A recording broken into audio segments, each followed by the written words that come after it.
દર વખતે આપણે કંઈક સાંભળીએ છીએ, વાંચીએ છીએ, સભાઓ પૂરી થાય છે, સંકલ્પ સભાઓ થાય છે.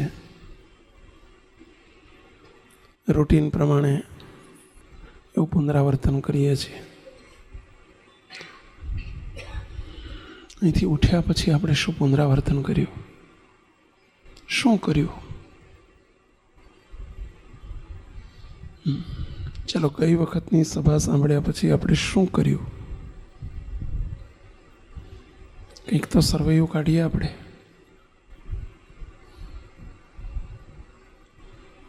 નદીના પ્રવાહની જેમ બધું પાણી જેમ દરિયામાં જતું રહે એમ બધું જ આપણું સાંભળેલું વર્ષોથી જતું રહે છે.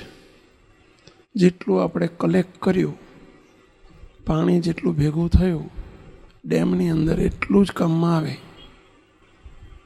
એમ આપણે શું કર્યું? ચલો,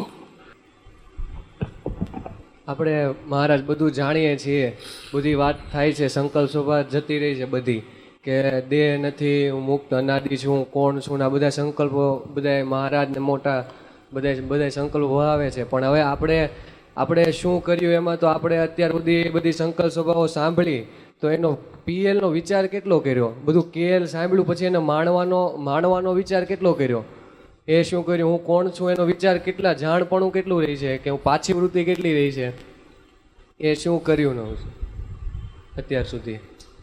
બરાબર. શું કરવું જોઈએ? શું કરવું જોઈએ? હવે આપણું લક્ષ્ય આની ઉપર હોવું જોઈએ. સાંભળવા તરફ માત્ર ન હોવું જોઈએ. મુક્તો સાંભળે એ ભક્ત છે, સાંભળ્યા પછી વિચારે એ મુમુક્ષુ છે, અને વર્તનમાં મૂકે એ મુમુક્ષુતા છે, અને વર્તન સુધી પહોંચી જાય એનું નામ મુક્ત છે. સાંભળ્યા પછી વિચાર થવો જોઈએ આપણને. આ પહેલો જ મુદ્દો, સાંભળ્યા પછી વિચાર આવવો જોઈએ. સતત પછી એ વિચારો આવવા જોઈએ, મારે મહારાજનો મોટાનો અભિપ્રાય આ છે, એ પ્રમાણે કરવું છે. પણ શું એ પ્રમાણે પકડવું જોઈએ? કંઈક પકડવું જોઈએ. દરેક સભામાંથી એક એક વસ્તુ પકડીએ આપણે તો ઘણું બધું થઈ જશે. કંઈક પકડીએ, અમલમાં મૂકવાનો પ્રયત્ન કરીએ, નહીંતર આપણું જીવન કાયમ માટે વાચ્યાર્થ જ રહેશે. અને વાચ્યાર્થ જીવન એ દિવ્ય જીવન નથી.